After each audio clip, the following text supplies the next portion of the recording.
Prince William takes another step towards throne as Queen slows down. Prince William has taken another big step towards the throne as he prepares to one day become king. Daily Star Online recently revealed how the Duke of Cambridge is readying to take over from his dad Prince Charles. We also reported this week how Kate Middleton is slowly, but surely, getting set to become Queen Consort.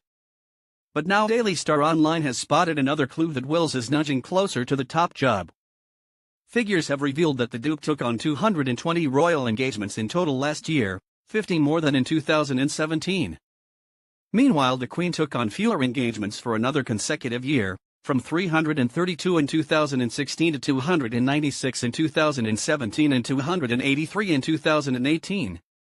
Charlie Proctor, of Royal Central, told Daily Star Online, year on year, Prince William has been taking on more public duties.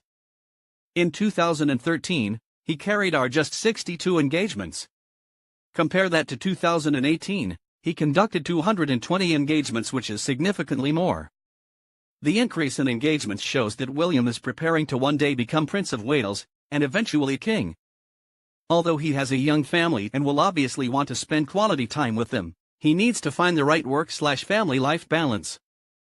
That being said, despite being 56 years older than her grandson, the 92-year-old Queen still undertakes more official engagements than William.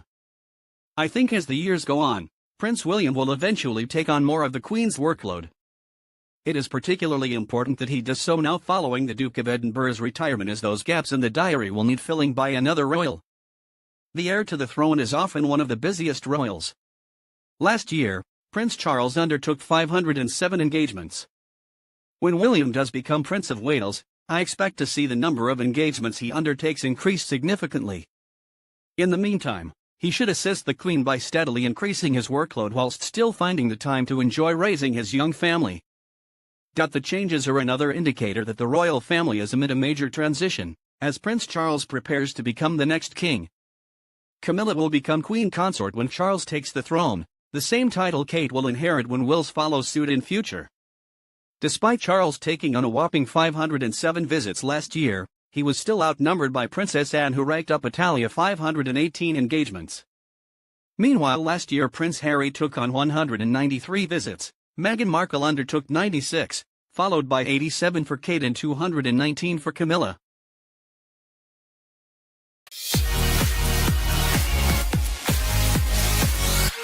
Why Meghan Markle's new patronages are crucial to her role in the British royal family. Meghan Markle steps out for her first engagement of the new year. Here's why the announcement of her 4 patronages are important to her life as a royal. Meghan Markle has become a fully paid-up member of the British royal family by taking on her first patronages. Lending their name and giving their time to charities is an important duty for the Windsors, and the associations often last for decades. The royals are currently patrons or presidents of more 3,000 organizations and charities in total. Meghan's first 4 patronages represent a key step for the Duchess, who is still in her first year as a newbie royal. According to the royal family's website, royal patronages add status to an organization, and visits and involvement from a royal patron can often bring much-needed publicity. Meghan will have been inundated with requests from charities asking for her support since marrying the Duke of Sussex in May. Members of the royal family each receive hundreds of pleas each year. Most royals tend to limit their patronages to a manageable number to allow them to devote enough time to each. The Duchess of Cambridge has 17 and has focused on early intervention for children. Queen Elizabeth and the Duke of Edinburgh have more than 1,000 patronages between them, many of which were inherited from previous monarchs.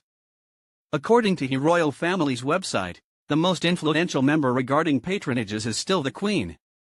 The Queen's patronage carries the most weight, and Her Majesty receives the most requests for patronages of all the members of the royal family, the site says. In 2016, following her 90th birthday, the British monarch stepped down from 25 patronages, including the NSPCC, which was taken over by the Countess of Wessex, and the All England Lawn Tennis and Croquet Club, which went to Kate. Now she has handed 2 over to Meghan, with the Duchess becoming patron of the National Theatre and the Association of Commonwealth Universities. But she still has 599 patronages or associations. Philip stepped down as patron or president of more than a dozen organizations when he turned 90 in 2010. He was patron, president, or a member of 785 organizations at his retirement in 2017, and continues his association with them behind the scenes. Princess Diana made a shock announcement following her divorce in 1996, when she ended her links with more than 100 charities. She resigned her position as patron or president from all but 6, Centrepoint, the English National Ballet, the Leprosy Mission, the National AIDS Trust, London's Great Ormond Street Hospital for Sick Children and the Royal Marsden Hospital. Those she stepped down from included Help the Aged, Barnardo's, Relate and the Parkinson's Disease Society. The late princess said she made her decision with great sadness, but wanted to concentrate her efforts on fewer causes. The first recorded patronage was George II's involvement with the Society of Antiquaries in the 1700s. The organization was concerned with architectural and art history, conservation, and heraldry. It still exists today and in the Duke of Gloucester is its patron. Patronages generally reflect a royal's interests, such as the Duchess of Cornwall, who is president of the National Osteoporosis Society after both her mother and grandmother died due to the brittle bone disease. The Duchess of Sussex celebrated becoming the patron of a women's charity supporting vulnerable job seekers by meeting its clients, and declared, "I'm so happy to be here." Meghan visited the London premises of SmartWorks after Kensington Palace announced the Duchess had taken on a range of patronages reflecting her interests in the arts, access to education, support for women and animal welfare. Meghan accepted honorary roles with the National Theatre, the Association of Commonwealth Universities, SmartWorks, which helps vulnerable or long-term unemployed women find jobs, and Mayhew, an animal welfare organization. She arrived at SmartWorks, based in St. Charles Hospital in North Kensington, West London, wearing a dress from Hatch and tan coat by Oscar de la Renta. The Duchess heard from staff members about the work of the charity, and met women who have benefited from its support. She told the group, which included 2 former clients, "I'm so happy to be here. You guys know I've been quietly coming by close to a year. It's nice to be able to now do it publicly and really talk about the work that you do."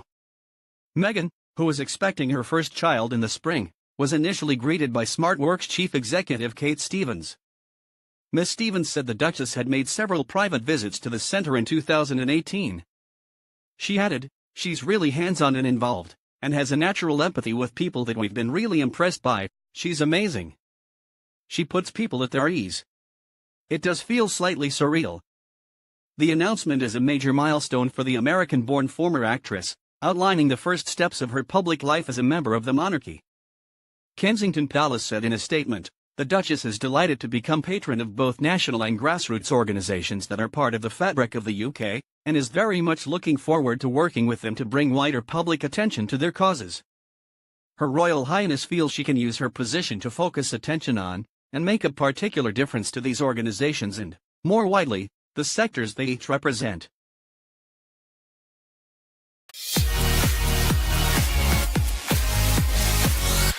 The surprising way Duchess Meghan's hair has changed throughout her pregnancy. Her hair is full of pregnancy secrets. Let's be honest, if we had a head of hair like Meghan Markle, we wouldn't be mad about it. From her signature bun, to her long flowing tresses, the royals' most common hairstyles are both desirable and hair-spirational. But there's something different about 37-year-old's tresses of late, and it's all to do with her pregnancy. You might have noticed Meghan has been wearing her hair up an awful lot lately, and according to renowned celebrity hairstylist Jack Howard, there might actually be a very telling reason for it. Speaking to Hello, Howard said Meghan's hair will feel a lot thicker during her pregnancy. Not because you're growing more, but you have more estrogen in your system, so the growing phase is longer, and you shed less, he said. Extra estrogen can also result in pregnant women's hair appearing shinier. With her hair being rather voluminous to start with, this could explain why the Duchess has been opting to wear her hair up and off her face of late. Howard said this particular period was fabulous during pregnancy, but Meghan will need to embrace it as much as possible for now, as it won't last forever. Post-breastfeeding, a lot of women lose the hair again. This is perfectly normal, but because you're not used to it shedding, there's a tendency to worry about hair loss. And that's not the only big change that can occur to hair during pregnancy. Sometimes curly hair goes straight and vice versa. If you're taking prenatal vitamins with iron, your hair can go darker. Not a problem for Meghan, but a bit scary for blondes, Howard said. Meghan's hair isn't the only thing undergoing a drastic change at the moment. Her wardrobe, and the designs and silhouettes she's been wearing are vastly different to what we've seen on the Duchess previously.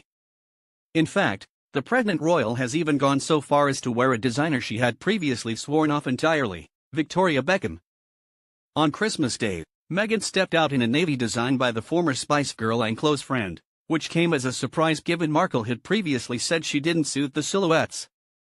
"I love Victoria Beckham dresses, but I don't have the long torso to support that silhouette," the Duchess previously revealed to Glamour.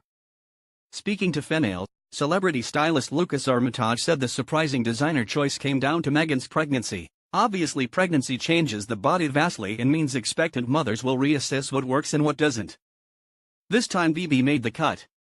She said the knitted style of the dress was perfect for the royal as it will stretch over her tummy, flattering her form. With Meghan and Harry's baby due in the British spring, aka March, April, or May, we've still got plenty of time to be inspired by the Duchess's glorious maternity fashion. Let the left of field choices continue.